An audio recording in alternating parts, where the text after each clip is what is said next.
Қайырлы күн. Бізде бүгін монтаж болып жатыр. Басынан бастап аяғына дейін монтаждың қалай жүретінін түсіреміз. Бұл жерде ортада консоль болады, екі жағында рейка болады. Бұл жерде ортасын анықтап аламыз. Бұл жерде міндетті түрде уровень лазер болу қажет емес, метрмен өлшеп алсақ та болады.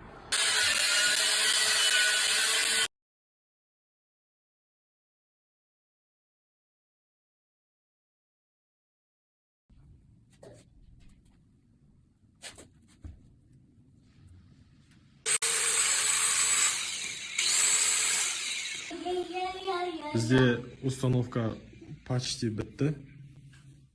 Астында олардың жігіттері кесіп жатыр. Ендігі қалған жұмыс стиктерге финишка жағылады. Полный стиктердің барлығына. Одан кейін 1-2 күнде кебет полный стена. 3 көрсетіп краскілейміз. Қайырлы күн достар. Бізде кеше покраска мен шкурка аяқталды. Нәтижесі осылай.